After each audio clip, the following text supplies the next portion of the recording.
안녕하세요. 4강의 문을 열겠습니다.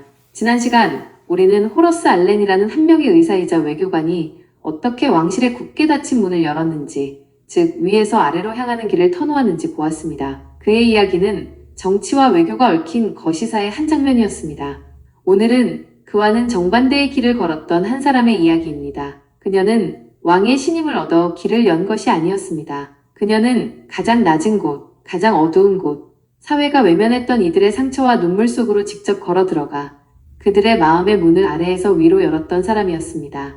이야기를 시작하기 앞서 우리는 19세기 말 조선의 안방으로 들어가 보아야 합니다. 당시 여성들은 내외법이라는 엄격한 관습에 묶여 집안 깊숙한 곳에서 그림자처럼 살아야 했습니다. 남성 의원에게는 몸을 보이는 것조차 허락되지 않아 간단한 병도 죽음의 병이 되기 일쑤였습니다. 아이를 낳다가 혹은 산후병으로 목숨을 잃는 일은 너무나 흔했습니다. 그들의 고통은 소리 없는 아우성이었고 그들의 눈물은 누구도 닦아주지 않았습니다. 바로 그 침묵과 고통의 공간으로 한 줄기 빛처럼 한 명의 여성이 찾아옵니다. 1890년 25살의 나이로 이 땅을 밟은 미국 펜실베이니아 의과대학 출신의 수재의사, 오늘의 주인공 로제타 셔우드 홀입니다. 그녀는 서울에 있던 우리나라 최초의 여성 전문병원 보구여관에서 진료를 시작합니다. 그녀의 등장은 그야말로 센세이션이었습니다. 조선의 여성들은 생전 처음으로 같은 여성 의사에게 자신의 아픔을 마음 편히 털어놓고 섬세한 치료를 받을 수 있게 된 것입니다. 그러던 중 그녀의 삶에 운명 같은 사랑이 찾아옵니다. 당시 척박한 땅 평양에서 외롭게 의료사역을 하던 캐나다 출신의 의사 윌리엄 제임스 홀. 두 사람은 편지를 통해 조선을 위한 의료라는 공통된 꿈을 나누다가 깊은 사랑에 빠졌고 이내 부부가 되어 함께 평양으로 향합니다. 그들의 평양 생활은 고단했지만 희망으로 가득 찼습니다. 함께 병원을 운영하고 함께 환자를 돌보며 이 땅을 치유하겠다는 공동의 꿈을 키워나갔습니다. 아마 그녀의 인생에서 가장 행복한 시간이 아니었을까 싶습니다. 하지만 그 행복은 마치 폭풍전야의 고요함과도 같았습니다. 1894년 청일전쟁이 터지면서 평양은 순식간에 핏빛 전쟁터로 변했습니다. 남편 윌리엄 홀은 군인과 민간인을 가리지 않고 헌신적으로 부상자들을 치료했습니다. 그러다 그만 환자에게서 발진 티푸스가 옮고 맙니다.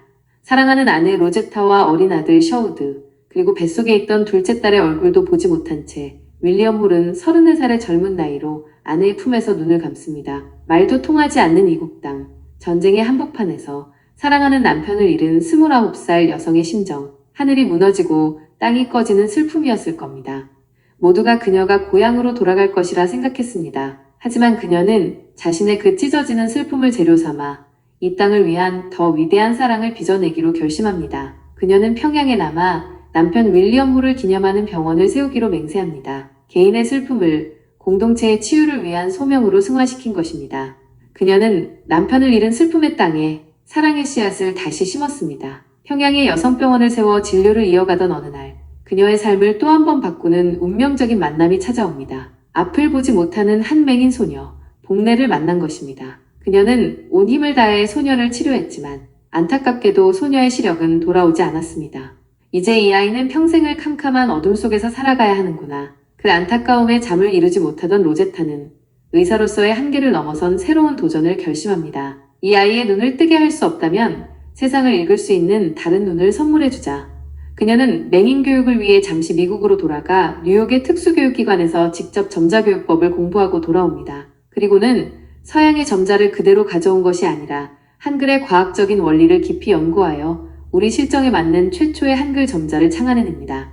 그리고 마침내 1897년 이 점자를 바탕으로 평양에 대한민국 최초의 맹아학교를 세웁니다. 이 땅의 시각장애인들에게 손끝으로 읽는 빛을 선물한 대한민국 특수교육 역사의 첫 페이지가 열리는 감격적인 순간이었습니다.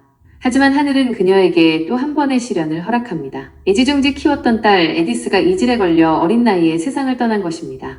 남편에 이어 딸까지 그녀는 이 땅의 가장 소중한 것들을 연이어 묻어야 했습니다. 그러나 그녀는 주저앉지 않았습니다. 로제타 홀은 40년이 넘는 세월을 이 땅의 가장 아픈 사람들과 함께했습니다. 그녀는 의사였고 병원 설립자였으며 특수교육의 개척자였습니다. 그러나 저는 그녀를 이렇게 부르고 싶습니다. 바로 어머니라고 말입니다. 그녀는 자신의 자녀들뿐만 아니라 이름 없이 죽어가던 이 땅의 여성들의 어머니였습니다. 어둠 속에 갇혀있던 장애 아동들의 어머니였습니다. 자신의 가장 큰 아픔을 딛고 일어나 가장 아픈 이들을 끌어안았던 진정한 어머니. 그녀는 양화진 언덕에 남편 윌리엄 홀과 딸 에디스 곁에 고요히 잠들어 있습니다. 로제타 홀이 이처럼 개인의 아픔을 넘어선 위대한 사랑을 보여주었다면 다음 시간에는 다시 한번 시야를 넓혀 한국 근대 의료의 시스템 그 자체를 설계하고 완성한 한 인물의 이야기로 들어가 보겠습니다. 제중원을 세계적인 세브란스 병원으로 키워낸 위대한 교육자이자 행정가 올리버 에비슨의 이야기입니다. 오늘 강의는 이것으로 마치겠습니다. 감사합니다.